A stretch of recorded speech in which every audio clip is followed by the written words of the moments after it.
नमस्कार यहाँहरू सबैजनालाई हार्दिक स्वागत गर्न चाहन्छु, सम्मान व्यक्त गर्न चाहन्छु। यतिखेर म गुजरात प्रदेशको राजकोटमा पुगेको छु। राजकोट पुग्दाखेरि यहाँ चर्चित व्यक्तित्वसँग मेरो भेटघाट भएको छ। उहाँसँग केही कुराकानी गर्नेछु र उहाँको मुखारबिन्दुबाट मिठो आवाज पनि म तपाईँहरूलाई सुनाउने छु र यहाँलाई हार्दिक स्वागत छ। नमस्ते। उहाँ हुनुहुन्छ रामप्रसाद भण्डारी, अछामको रामे भनेर चिन्छन् धेरैले। उहाँ चर्चित देउडा गायक हुनुहुन्छ, मिठो आवाज छ उहाँको र उहाँले प्रवासमा बसेर सामाजिक सेवामा पनि आबद्ध हुनुहुन्छ र उहाँले सामाजिक अभियानहरू पनि गरिरहनुहुन्छ। यहाँलाई स्वागत गरिसकेको छु। तपाईँ प्रवासमा आउनुभएको कति भयो? मेरो त अहिले चाहिँ 26 वर्ष भयो। 26 वर्षबाट प्रवासमै हुनुहुन्छ? प्रवासमै छु। अब आवत जावत त भइरहन्थ्यो, अहिले कन्टिन्यू 10 वर्ष भइसक्यो। 10 वर्षबाट हुनुहुन्छ। हजुर। तपाईँले गीत सङ्गीतमा पनि हुनुहुन्छ, कति जति रेकर्ड गर्नुभयो गीतहरू? मैले टोटल 11वटा एल्बम रेकर्डिङ गरेको छु। 11मा आवाज 11वटा आफ्नै लय, आफ्नै शब्द, स्वर आफै 11वटा। त्यसमध्ये तपाईँको एउटा चलेको गीतको एउटा टुक्का हामी परदेशीको कथा सुरुमै सुनेर हामी अरू कुरा गर्छौँ। देशी भन्दो बता आइडी पोरोप छ कि छैन। देशी परदेशीको कथा नेताजी सुन्दिन्या छैन। परदेशीको कथा नेताजी सुन्दिन्या छैन। अत्यन्तै मिठो आवाज पनि छ। यो उहाँको एल्बम थियो, उहाँले स्वरबद्ध गर्नुभएको। र हजुरलाई एउटा सामाजिक सेवा पनि गर्नुहुन्छ, कलाकार पनि हुनुहुन्छ, प्रवासमा हुनुहुन्छ। तपाईँ प्रवासमा भयो भने नेपाली गीत सङ्गीतलाई जगेर्ना गर्नुभएको छ, त्यमध्ये विशेष गरी देउडा गीतलाई जगेर्ना गरेर लाग्नुभएको छ। तपाईँ प्रवासी कलाकारलाई जस्तो नेपालमा हुने मेला महोत्सवहरू, नेपालमा विभिन्न कार्यक्रमहरूमा तपाईँहरू खबर अथवा कनेक्सन कस्तो छ? प्रवासी कलाकारले प्रवासमा पनि न्याय पाएको छैन। अब विभिन्न मेला महोत्सवमा त परै जाओस्, अहिलेसम्म नेपालमा अब भारतबाट प्रवासी कलाकारले धेरै खर्च गरेका हुन्छन्, सारा चिज गरेका हुन्छन्, तर त्यो माटोको आयोजक कमिटी हो या जसले पनि एकचोटि पनि एउटा कलाकार पनि यस्तो महोत्सवमा प्रवासबाट राख्नुपर्छ है भन्ने खालको मैले अहिलेसम्म सुनेको छैन। त्यही भएर प्रवासी कलाकारहरू अन्यलमा छन्, अन्यायमा छन्। र त्यस्तै गरेर हाम्रो प्रवासमा पनि कार्यक्रम भएपछि कार्यक्रमको शोभा बढाउने र पब्लिकलाई त्यहाँ एकट्ठा गर्ने र कार्यक्रम रोचक भइसकेपछि फेरि त्यहाँको स्थानीय कलाकार भनेर उनीहरूलाई अपहेलित भइरहेको यो प्रवासी कलाकारको पीडा छ। यो त प्रवासीको पीडा भयो। जस्तो नेपाली कलाकारको प्रवासमा बसेर नेपाली गीत सङ्गीतलाई अन्तर्राष्ट्रिय स्तरमा चिनाइरहेका छन् तपाईँहरूले, होइन?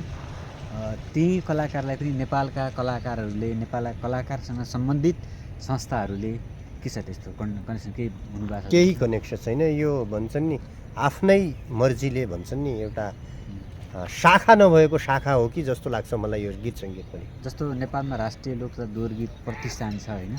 त्यस्तोमा नि प्रवासबाट के आबद्ध हुने त्यस्तो कहीँ साथीहरूको सुन्न आएको छ। अब के होइन, हामीले पनि 1 वर्ष अगाडि सुदूरपश्चिम सांस्कृतिक मञ्च भनेर हामीले जोडेका छौँ अनि जोडेका पनि छौँ। यहाँबाट हामी केही न केही नयाँ प्रयास गर्ने पनि लागिरहेका छौँ। अनि सँगै तपाईँ एउटा परदेशीको कथा भन्ने एउटा अभियान पनि चलाइरहनु भएको थियो, होइन? एकपल्ट तपाईँ काठमाडौँ जाँदाखेरि मैले हाम्रो पर्दा टिभी मार्फत तपाईँको अन्तर्वार्ता लगेको थिएँ। परदेशीको कथा यात्रा अभियान कहाँसम्म पुग्यो? त्यसको एजेन्डा के भइराखेको छ? त्यसको एजेन्डा मैले भारतको गुजरात राज्यलाई सकेर महाराष्ट्र राज्यको पुना समेत गएँ। केही पारिवारिक समस्याहरू पनि आए, त्यसपछि लिएर केही थुप्रै समस्याहरू आउँदा प्रवासको ठाउँबाट मैले यसलाई अलिकति स्थगित राखौँ भनेर बटिएको थिएँ। र यति बेला चाहिँ मैले तपाईँको दसैँ दीपावलीको बिचमा स्वदेशमा यो परदेशीको कथा यात्रा अभियानलाई लिएर जाने भन्ने मेरो कुरा थियो। तर विडम्बना देशको परिस्थितिको कारणले अहिले नेपाल आमै धरातलमा छन् भने मैले परदेशीको पीडा लिएर कहाँ बिसाउने त? जब अहिले त सबै नागरिकहरूले देश विदेशमा गएका बसेका नागरिकहरूले अनि जो पनि हामी नेपाली हौँ भन्ने व्यक्तित्वहरूले हाम्रो चाहिँ अहिले त देश कसरी जोगाउने, देशले कसरी निकास पाउँछ र देशलाई कसरी हामीले सहयोग गर्न सकिन्छ अनि देश जोगाउनमा कहाँबाट अहम कसले के भूमिका निभाउन सक्छ भन्ने अहिले अब यस्तो अवस्थामा छ। त्यही भएर परदेशीको कथा यहीँ स्थगित छ। अनि जस्तो तपाईँले यो परदेशीको कथालाई, जस्तो तपाईँको परदेशीको कथा यात्रा अभियानलाई जुन तपाईँले एजेन्डा बनाउनु भएको छ, प्रदेशमा बस्ने मान्छेहरूको विभिन्न एजेन्डा बनाइरहनु भएको छ, त्यसलाई तपाईँको टिम बनाएर नेपाल सरकारलाई ज्ञापन पत्र पनि बुझाउने स्थिति मनसाय गर्नु भएको छ। अहिले अब मलाई त्यो ज्ञापन पत्र भन्दा पनि त्यो आगामी सोच हो। अहिले मलाई दुःख यही छ कि मेरो देशलाई कसरी निकासमा ल्याउने, मेरो देशले कसरी बाटो पाउँछ, मेरो देश कसरी बच्छ, विदेशी तत्त्वहरूको हात हो कि त्यहीँ भित्रमा केही नकारात्मक केही चिज फैलिएको छ कि, मलाई चिन्ता भनेको अहिले देशको छ एकदमै। अनि अहिले नेपालमा जेनजी आन्दोलनले देश छेद विच्छेद अवस्थामा छ। जुन जेनजी आन्दोलन गलत तरिकाले दुरुपयोग हुँदाखेरि छेद विच्छेद अवस्थामा छ। हामी सबै नेपाली भाषी नेपाली व्यक्तिहरू सबै दुःखी छन् र तपाईँ एउटा गीत सङ्गीतको यात्रामा हुनुहुन्छ। तपाईँले 11वटा गीतहरू गाइसक्नु भएको छ र धेरै गीतहरू तपाईँले आफ्ना क्षेत्रलाई अगाडि बढाउनको लागि आफ्नो पीडा समेटेर गाउनु भएको छ। त्यसमध्ये एउटा कुनै अर्को गीत राख्नका लागि मन गर्न चाहन्छु। बाउआमाको सेवा गर्न्या, बाउआमाको सेवा गर्न्या मन त धेरै थियो, मन त धेरै थियो।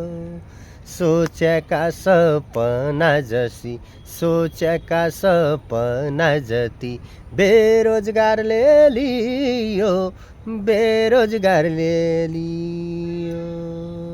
हे जन्म्य भूमि तै के खैरी सौराई लाग्या कि छ फर्काइ लैजामै के, खैरी सौराई लाग्या कि छ फर्काइ लैजामै के।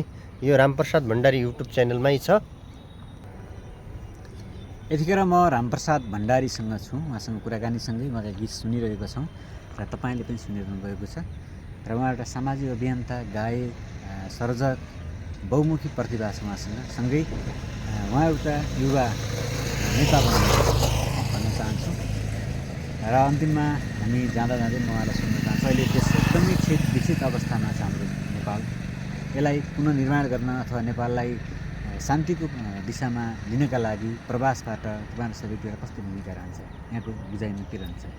मेरो बिन्ती छ नेपालमा भएका राजनीतिक दलहरू, नेपालमा भएका विभिन्न सङ्घ संस्थाहरूले एक आपसमा टिका टिप्पणी नगरेर समग्र एक नेपालीपनलाई जोडेर एकमुष्ट भएर एकता भएर त्यो एकतालाई कायम गरेर कसरी देशले निकास पाउँछ भनेर सर्वप्रथम पहिला देशको निकास ल्याउने, त्यसपछि लिएर बरु आफ्ना पार्टीका झन्डा लिने।